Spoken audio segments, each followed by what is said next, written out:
Last year, Ireland had performed with the song We Are One.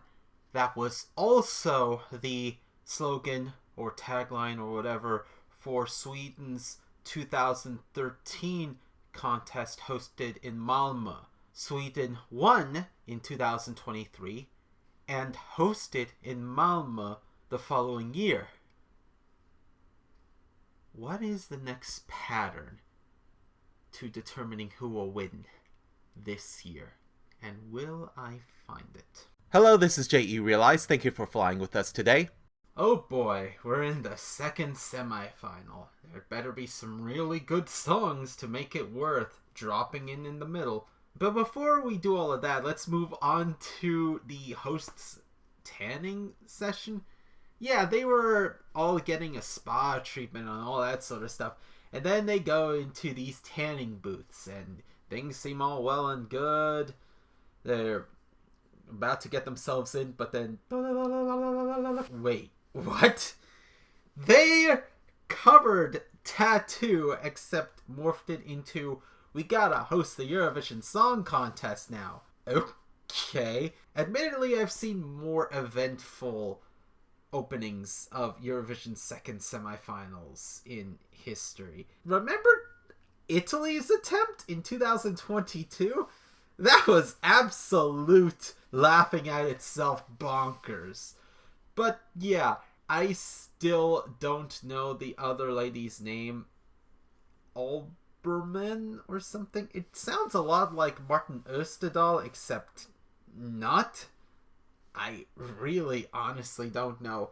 Hopefully I can learn so by the grand final. This is not supposed to happen. But yeah, 16 songs are competing in this semifinal.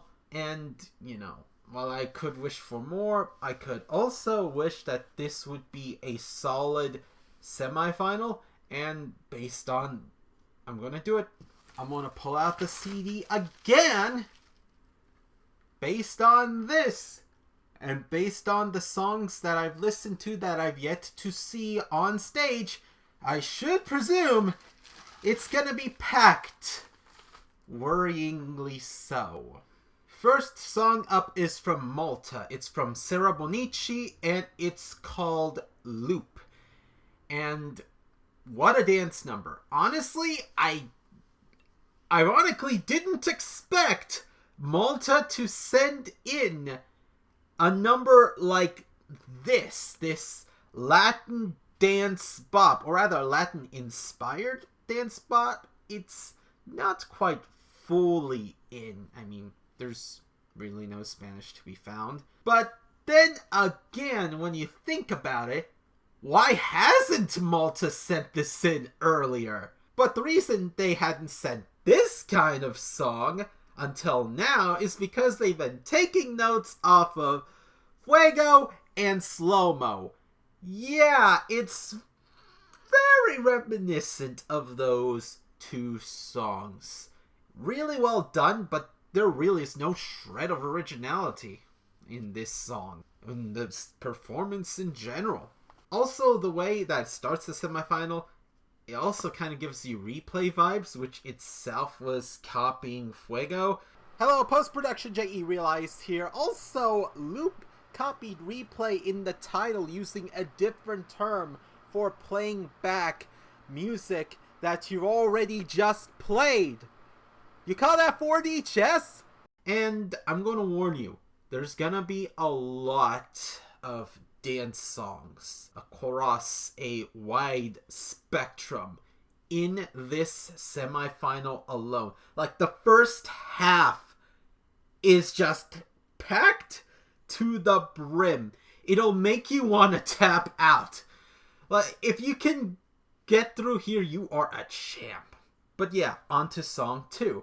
Albania sent in an all-English song called Titan by Besa. The song is not bad. It has a more low-lying contemporary feel, and they saved the drop for the third part. Admittedly, the drops did get annoying. When I heard Titan, I had heard it On the CD, for instance, I had heard Titan after a lot of other songs had already shown themselves to me, and I was just getting tired of this dance music genre. But in retrospect, Titan is not the worst of them. It's fine. It's not even really that much a dance song. It does feel kind of weird in its contemporariness when you try to stack it up against the dance songs, but at least it is that kind of unique, let's say. Third up, we have Greece and the song Zari by Marina Sati. And I tried. I honestly tried, but I cannot like this. Especially the beginning and the end with that high-pitched stuff. And also, I know what they were doing, giving it a Hellenic flair. And in the chorus especially, it was pretty solid, pretty well thought out. And it's very contemporary, but I can't say much more than that because I just don't really like this song. Post-production, J.E. realized again, I was being a bit harsh on Greece in retrospect. There was this middle part of the song where everything was very little instrumental and soft singing, very 2000s contemporary.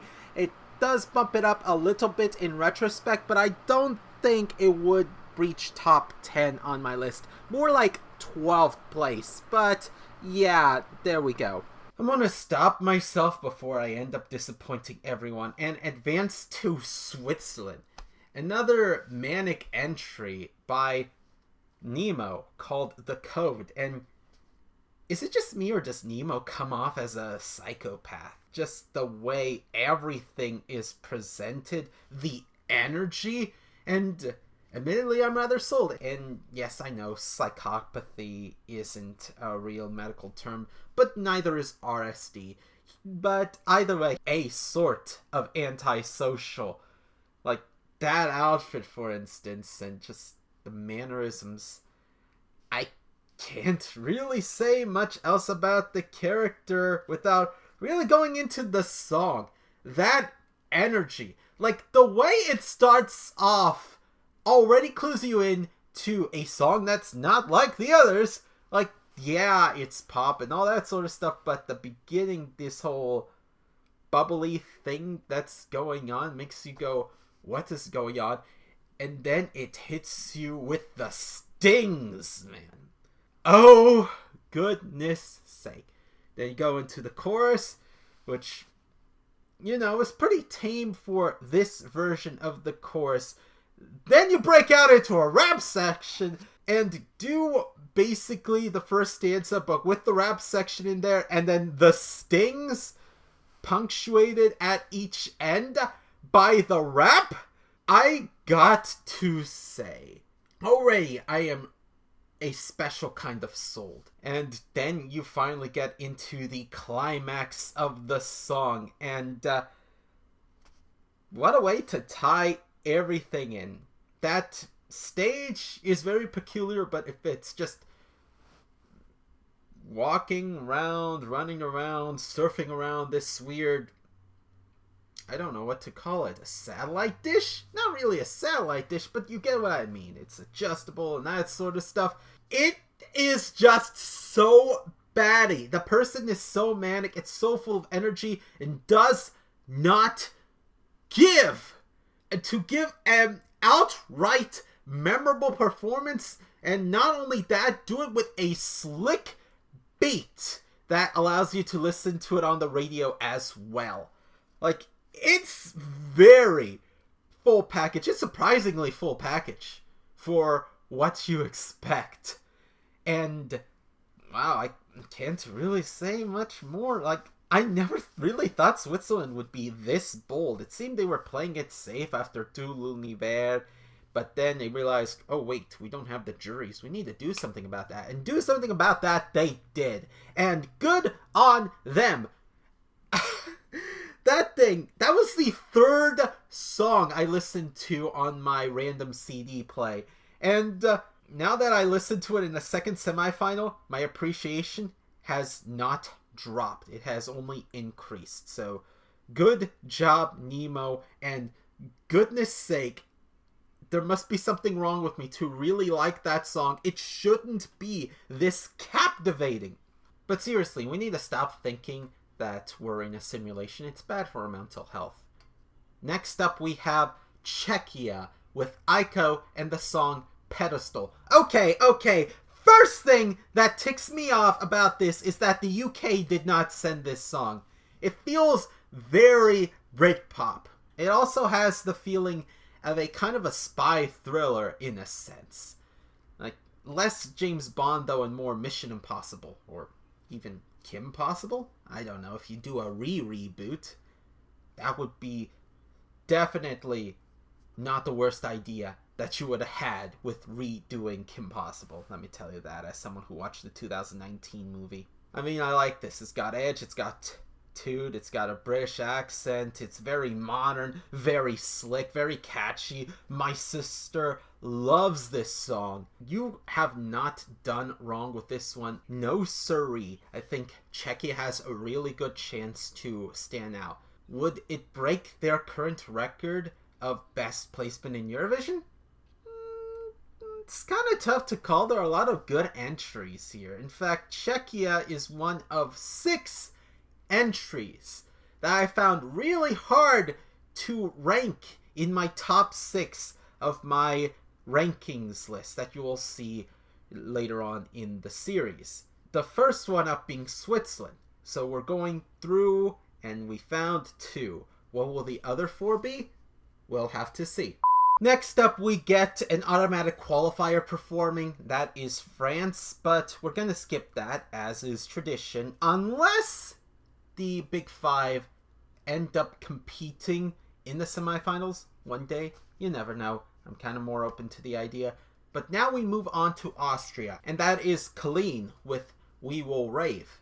And, you know, this song is pretty on brand with what Austria does, but even though it's a real solid dance number, I can see this being taken up in raves across the continent. The problem I have is it's pretty lost. I mean, you had a decent drop, but I'm honestly kind of getting tired of all of these dance entries coming in. They're blending together. It's hard to stand out. It's not bad. It's not terrible, but it's definitely not unique, and it's pretty standard message stuff. I mean, I had a relationship that broke my heart, so I'm going to spend my time dancing it off. No one knows my name, but I don't give a damn. I must set you on fire. You know, that sort of stuff. But, yeah, I mean, give it a shot, Austria, I guess. We'll see what happens. Next up, we have a bit of a reprieve from all of this dance stuff with Denmark's song, Sand by Saba. And, okay, it's fine. I feel it's trying to emulate Only Teardrops or even a Lorraine song. And, you know, they did have some direction with, you know, having sand in her hands. And it does stand out compared to all the dance songs, but ultimately, I'm worried for its chances. It's, you know, standard radio pop, but it's not particularly memorable. And it does have points where it just feels like it's droning on and on with the whole sand. Like, you remember that, I want to say it's a Simpsons episode where the kids were watching this documentary on sand? Yeah, that one. Or it could be Recess, I don't know. Not promising, but I guess. I mean, I'm looking at these lyrics though. Stuff like, shouldn't be so hard, like breathing underwater. I'm thinking that is a little clunky for English language lyrics. I mean, Denmark has a high level of English speaking people in there. You would think that you would have figured something out, like shouldn't be as hard as breathing underwater. I'm sorry for doing all that sort of stuff, talking about how the lyrics aren't as polished. I know, I should try it myself, which is what I'm doing. Next up is Armenia with Jaco by Ladaniva. And yeah, I don't really even know where to begin with this. It's definitely unique, but I'm not really sold on this one. It's, general run-of-the-mill ethnic party time song sort of stuff. Not like really dance thing. It's more of a family gathering sort of stuff, a social gathering sort of stuff. But someone pointed out that I've been pointing out Armenian entries as being overrated at times. But in this case, I'm going, yeah, this song I don't think really deserves to qualify. It's fine, but like John fine, and I don't think John deserved to be in the top 10. It's really not that special. Heck, I'd swap them out for Waldo's people, and apparently Petra agrees with me on that, as you will see shortly. Goodness sake, I didn't mean to get into that segment, but we may as well right now while we're talking about this. Petra, later on in the show, talked about entries that didn't deserve the fate that they gotten, like very low placing entries. And, brought up, for instance, Jan Tegan, who apparently everyone took 4 years or something to talk about how he passed away 4 years ago or something. Excuse me, what? But yeah, Jan Tegan was a bit of a legend in Europe, and especially in Norway, as he was the first person under the post-1975 voting system to get 0 points. But not many fans remember the second and third attempts that he had made in Eurovision, the third attempt netting him 10th place, which is not terrible. The guy had certainly come a long way. But in this segment, we look through a lot of songs that placed really low, but probably didn't deserve that low a place, or were probably ahead of their time, as Petra suggested, but could even be like behind the times, or it was just the wrong time, you're in the wrong place, or that sort of stuff. Well, those people song was one of them. Mustache was another one. I'm not too fond of that song. Ironic, I know, but I think it does have some charm, I guess. No mention of the 2021 0 points from the public people, but there was a mention of 2002's Tell Me Who You Are by Denmark. I remember hearing that song a few years ago, and I thought it was a classic. In fact, it was one of the favorites to do really well in the contest, but it ended up near the bottom, or even at the bottom, I think, and got Denmark relegated for 2003. Honestly, it is a classic 2000s nostalgia thing right there. A lot of other entries there. I don't remember all of them. Some of them were 0 points, and some of them were just bonkers. I don't really agree with Petra. I mean, performances were in a way memorable, but I mean, you didn't bring up Nukupomin, for instance, or Dane Erotas, so I can't really take your judgment at face value there. But back to Hayastan, and I think I'm gonna pass on this one. Nice song, but I don't really think it's anything more than an Allsång. That being said, why do I crave chicken now? Next up is Latvia, with a peculiar-looking man named Dons. I don't know what it is. And the song is called Hollow. And I will say, I did not expect this kind of song to be coming from Latvia. I expected it more from Nederland or Germany, which Germany did send a song that is pretty similar to this one. But hey, it's cool that Latvia had sent it. It has the feel of an Imagine Dragons song. It speaks truth, man. Like, song that speaks to me on a deep level. Those songs generally do well by me. I mean, look at Bulgaria's 2021 song. There is some rumbling in the background. And I think it's Latvia's best chance of qualifying for the grand final in a while. Like, they have been struggling for that. I'm surprised that they hadn't pulled out this year. I would have imagined that they or Ireland had pulled out, but they both seem to get back on their feet, and they delivered pretty solid numbers this time.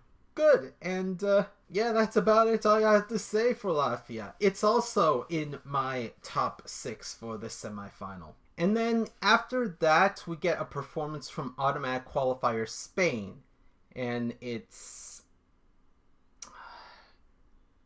Dang it. There was one song that I had heard before another song. And I thought the first song was really cool and really awesome and was probably sent in by Spain because of all the Spanish language. The problem with that is the very next song was the song I was thinking of. Spain sent in something completely different, which I'll get into for part 3.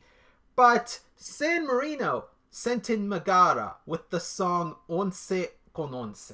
Well, I'm pronouncing it how you would pronounce 1111 in Spanish. And first question, Elizabeth Von Presley? Is that you?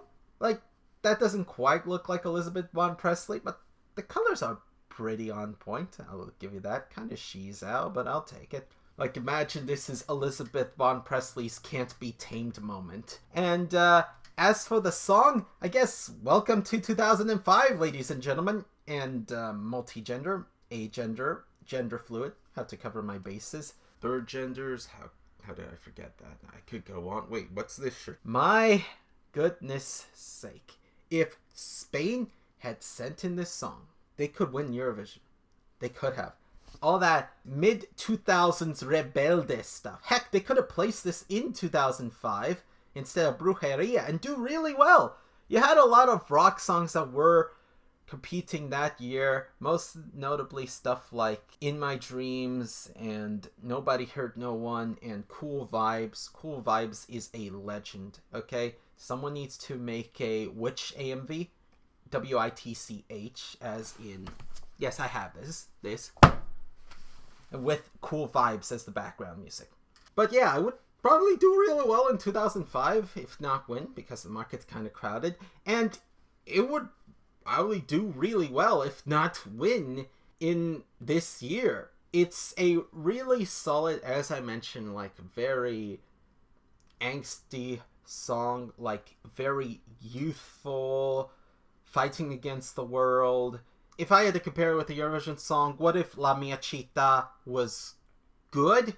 And easily San Marino's best song, by far, no contest. That whole motif, like, admittedly, I wasn't hit at first with the motif, but once we got into the song, I thought, this is really nice, really awesome.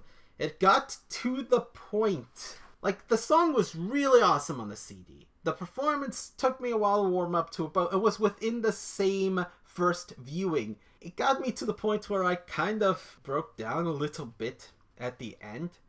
The whole Si tú no me quieres, otra gente me quiera, and the whole singer going, welcome home, and to all the freaks out there. San Marino had been sending in rock songs for a while, but not everyone can nail that formula. I mean, it didn't work for North Macedonia, it didn't work for Montenegro, but this one is especially special. I would have never guessed that San Marino would send in a Spanish language song. I'm thinking, what, are you kidding me?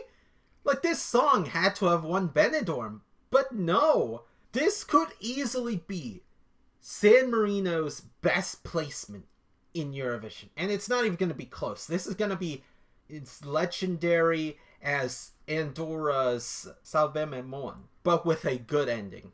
But there are some problems. First off, they sent the song in Spanish, and usually it's the home language, if they're sending in the same language, that does better than any other contenders. That was the case with Spain in 2012. They were competing against Romania and won. France competed against Austria in 2016. They won. Repeat ad nauseum. But there's also the issue of songs from San Marino needing a lot of English to win. No song in Italian from San Marino has even made it to the grand final. So sending in a song in Spanish is pretty inspired, and it'll challenge that. But the most concerning thing about the performance is it was pretty rough. You could tell the performer had a bit of trouble with singing the lyrics as if they weren't too used to Spanish. Even if you're moving from Italian to Spanish, there are a few things you need to shift around to figure out. But also, the whole uncomfortable headset thing fell out. Yeah, it's gonna cost you points. Luckily, it's in the semifinal. Hopefully, with a song as powerful as this, you can pick yourself up and avoid in the disco scenario and do really well in the final. If San Marino wins, we may not end up in Valentina Moneta's backyard, but we'll be in, let's say, Ravenna. They got a basketball court over there. They got a basketball arena. Wouldn't be surprising. I still think it's kind of a stretch to say San Marino won the contest, but I do have something very coincidental, but also very funny. For those of you who don't know, and I'm willing to posture it's mostly everyone, I had used to play Animal Crossing New Horizons, especially since I was confined to a bed. But I did notice something that I posted on social media. That is this. One of my villagers had talked about seeing a clock as if there was any significance and seeing it roll around to 11:11. I received a few of these letters, some of them as far back as 2020.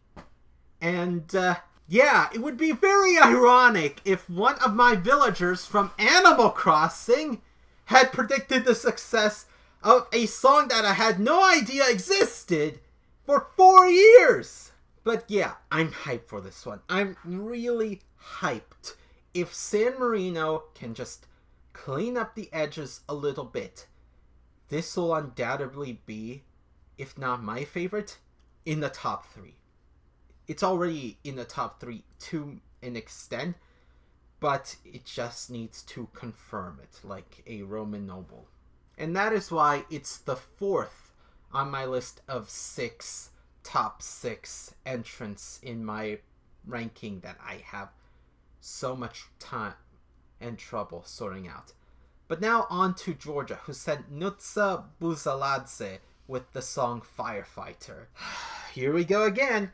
We got another dance number with another drop, and admittedly this is pretty generic and pretty annoying with the whole put out the fire, and I see it in the air, and all this sort of stuff.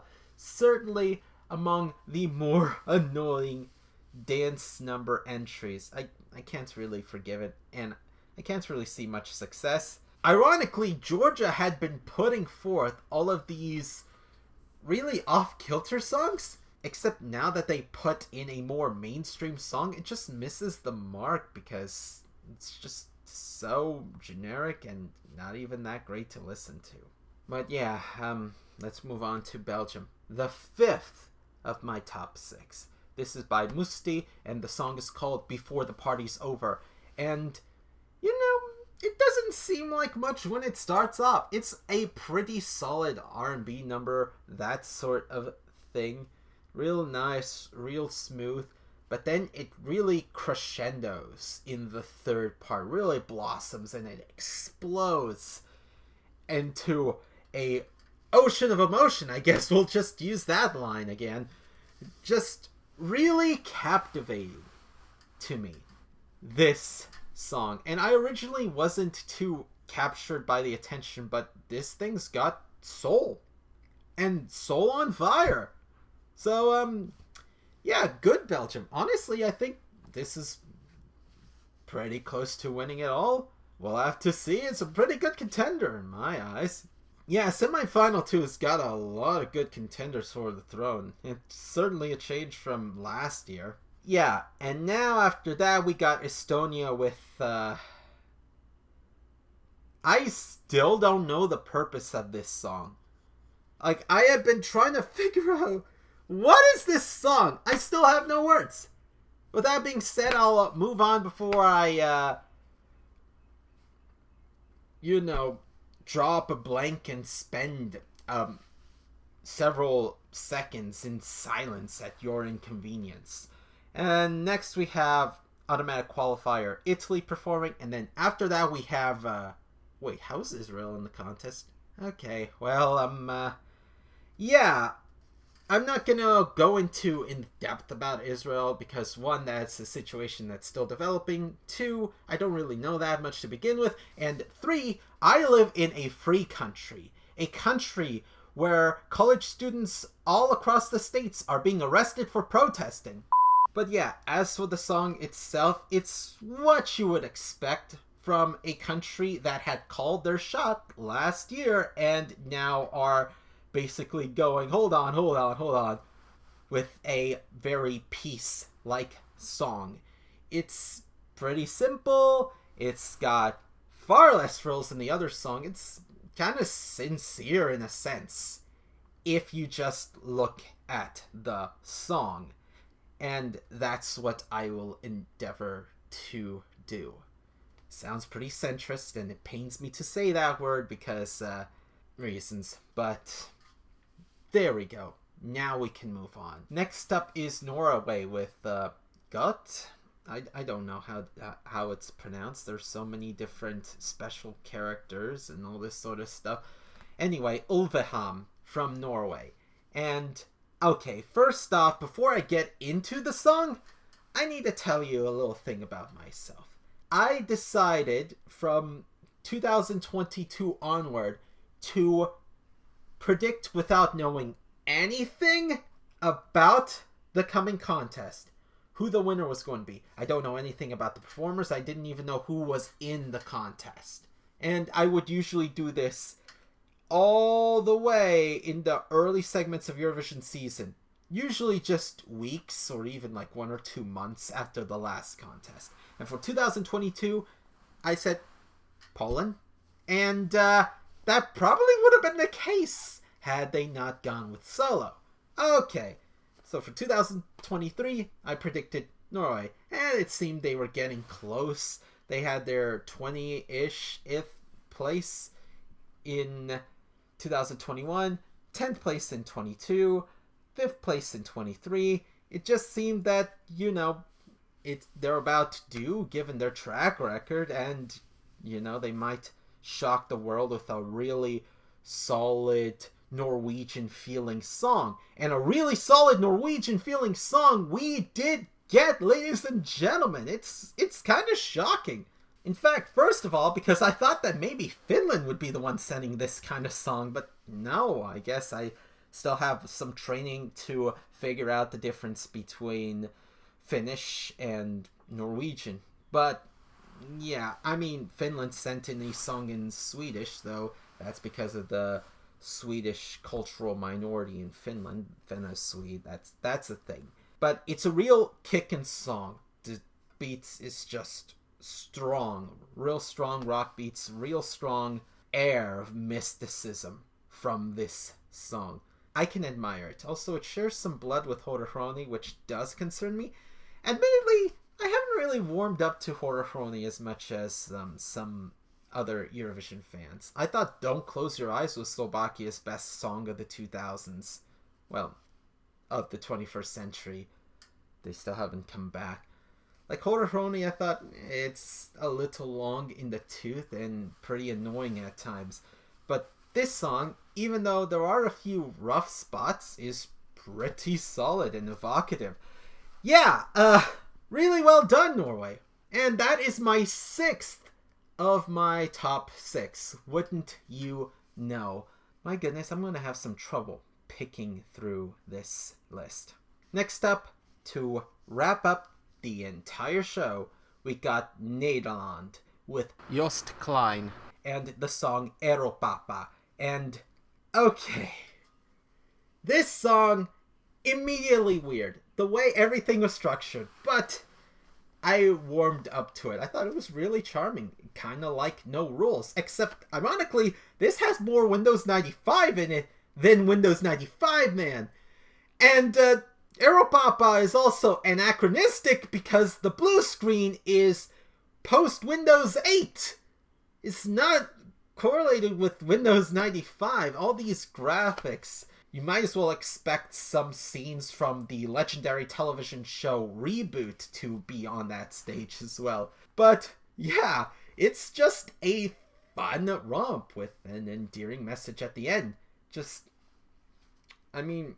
Respect to the guy. That's why I gave him the last of my remaining imaginary points. Guy deserved it. Like, giving me a wholesale experience, while not the greatest experience ever, just a fun time. That being said, I didn't think it would come from Nederland. I thought it would come from Luxembourg or Österreich. But, yeah, whatever. There was one part of the song that got me really into it. Not into it as in into the song, but something else. There was this part of the song where he goes, "I don't care who you are, I don't care where you came from, all we have is this moment, so let's come together." And I thought, stop, Hawthorne time, come together. That's the motto for Eurovision 2016, which is held in Stockholm, Sweden. You mean to tell me that Sweden is going to win this year? I mean, what else is there to infer? Let me get some scratch paper or some pen and that sort of stuff. Okay, let's see if we could work out that Netherlands had predicted come together and Sweden was going to win. They would hold it in Stockholm because that's where come together was. We know that much because of We Are One. And maybe this would indicate a hat trick because Sweden has finally caught up to Ireland. So this is going to be the second of Sweden's wins. Or heck, it could be the prediction of Ukraine's win because Ukraine won in that contest. Maybe Sweden taking over for the host. This entire thing is complicated. Like, there's so much you can infer. I will figure out the pattern. There's always a pattern. If we're living in a simulation, there has to be a pattern. It's the only way it makes sense. But yeah, that was the second semifinal. Was it a group of death? No. It was a group of slaughter. I mean, the first half alone is going to see a lot of victims. Like, how do you account for that? This is why I want the juries to be brought back. So much blended together. People are not going to have any idea what they're voting for. They're going to mix this stuff around. At least juries are expected to do their job. All you need to do is refine the jury system to make it less prone to corruption and insider trading, and I don't know at this point. But you can't expect the public to be all on top of this. But yeah, so many good songs nonetheless are gonna go up against each other, and it's gonna cause a lot of destruction. I am honestly worried. I just want my top 6 to get in. All 6 of them, please. Please? It would be too heartbreaking to see any one of them not make it through. And now we move on to the interval act. After the voting is open and all that sort of stuff, Petra talks about Allsång. The whole idea of having a sing-along in Skansen. Not Wisconsin, but Skansen. Also, the co-host is there. They're both talking about it, and now they're about to break out in the sing-along. The first song being My Number One by Elena Paparizou, who resides in Sweden, I think. Except Petra and the other person intentionally sing off. I say intentionally, we'll get to that. And then Elena Paparizou just comes in and saves everyone. Gives us a good medley, then gets rotated out with Charlotte Perrelli with Take Me to Your Heaven, and then she gets rotated out with Sertab Erener from Turkey. Which, two things to say. One is, I'm surprised that they still remember Turkey. And two, it shows how progressive Eurovision is. They didn't dead name Turkey despite... Oh. Yeah, that was awkward. Also, LibreOffice doesn't recognize dead name as a word. We might want to have that changed. Also, there are several other bugs with the LibreOffice suite that I would like to consult someone about. You've seen one before, right? That presentation slideshow I printed out for my rankings, there were some lines on it. Yeah, it's not great. Also, there was another package talking about entries this time that didn't make it to Eurovision. Entries that could have defined Eurovision but didn't. Unfortunately, there wasn't really anything there that I recognize. I kind of missed a lot of stuff. There was just all this other stuff, but you know, it was nice to see the almost runs like Margaret and Mariette and you know, the list goes on really. But now we head into a bit of a musical number because Petra is getting up all in our case about how the Swedes just love Eurovision too much. And oh boy, what a thing. Just talking about how they go in and compete in the contest and give it all, and it's all they have up here in the north. And then, wait, really? Charlotte's come back? Also, there was this one person who claimed to be a representative from the EBU. Haven't I seen her before?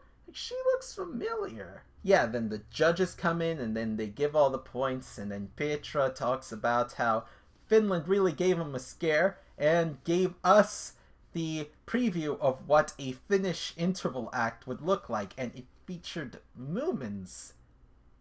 Okay.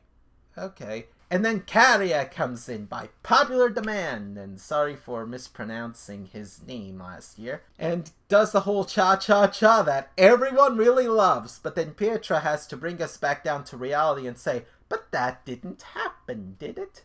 And then Petra and Charlotte and the EBU supervisor and all this sort of stuff come together and just put the cap on the entire thing. You know, I gotta appreciate a little bit when I zoom out just how much the character is really interesting to me. You could tell that this is an act at the end of the day. They're not really being that serious about it. For me, that's kind of hard to tell, but you know, Sweden is like the Chris Jericho of Eurovision.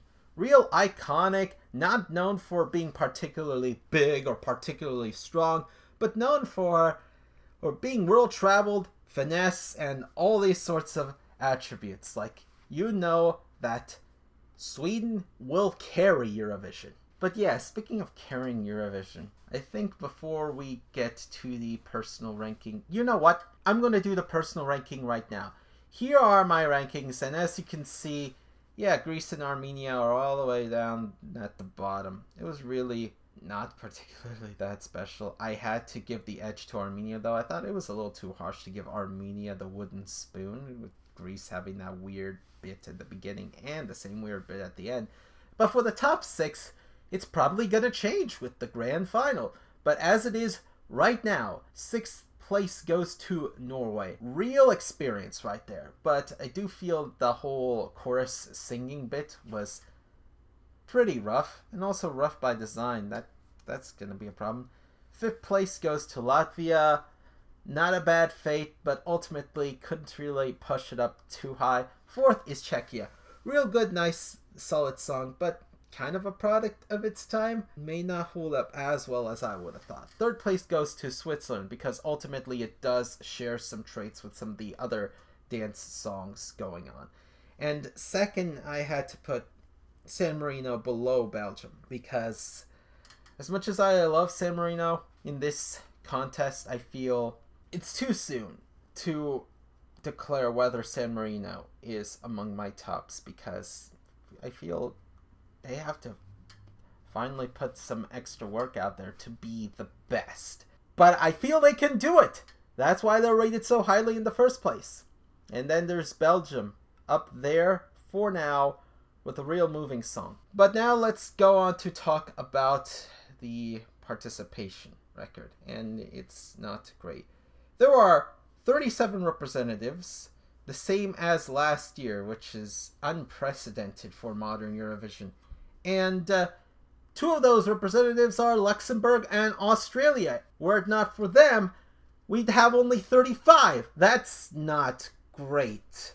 Eurovision participation is declining, and it is kind of sad. It's really weird that Romania would step out of the contest when Moldova was still in it, though. Also, how is Bulgaria not back?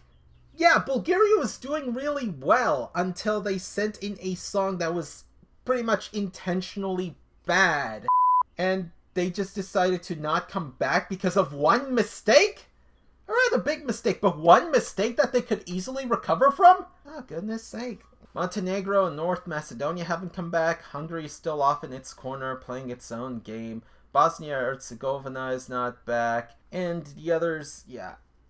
Okay. Time to get into talking about the theme for this episode. What are we going to do to get in more participants?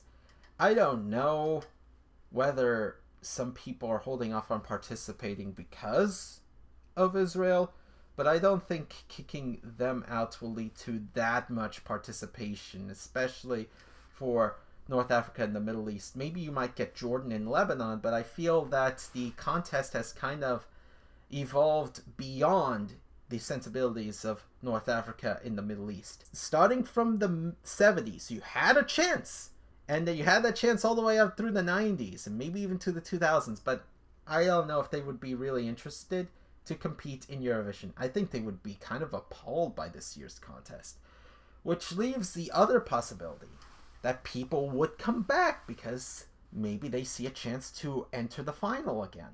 It's not that absurd when you think about it. A lot of broadcasters really do Eurovision only really to promote their country and try to get a really good score to show that they indeed can hang with the big dogs. But when they get consecutive non-qualifications, that really digs into their psyche a bit, and then they're wondering, what's the point of showing this? Especially if people aren't going to watch the contest. That's the other thing. The fear of people not watching the grand final on Saturday, which is missing a few things. First off, that's programming you don't have to cover for on Saturday prime time. But second, Eurovision is a potluck. I've said this all the time. It's not just about you bringing in your own dish and hoping everyone gets a good bite out of it. It's about sharing, revelry, camaraderie, being part of something, feeling like you had a hand in making an experience that much better, touching more souls with your work just by being there and being seen. But I do think that not being in the final for a while does have a serious implication on the status of participating in the contest. Some people are chill with not qualifying for the final for many, many years on end. Ireland, they were big in the day, but constant NQs and all that sort of stuff. But they still try. Same thing with Latvia. I really do wish the broadcasters would change their mindset, but I think now would be a pretty good time to get some of those people back in with those low attendance rates. They look at that and they think, oh, we may have a good chance. Ironically, though, that would really pack the next Eurovision Song Contest, making it hard for said countries to do well unless they really have a plan. But maybe there is some hope for the EBU to transition from a growth-based contest to a more holding the line, work with what you got based contest, a more circular contest. I in particular do eventually want the World Song Circuit, but as it is right now, the EBU needs to figure out how to carry out Eurovision to be the UEFA Euro of song contests. A contest that everyone wants to be a part of, everyone wants to really work hard for. We need to figure out how to make song contests like football, in the same sense that football is highly marketed and everyone wants to see themselves being a football player. Now, not everyone can be a singer, but you could be a performer, you could be a songwriter, you could be a gaffer, a grip, you could even work for one of the national broadcasters in selecting a song. We need to figure out how to build up that fandom of being dedicated to the song contest and wanting to push it, just like with football. The real question is how we do that. But I think if EBU really tries, if EBU really makes the effort, they can make much of that transition work. And Eurovision is all about transitions. It's all about moving on from the person that everyone expects you to be to the person that you feel you really are. But let's move on to the results. Except, no. Again, that's gonna be for part 3. I guess I'll see you then. Do the feedback thing. Like, comment, subscribe, or dislike because, that law?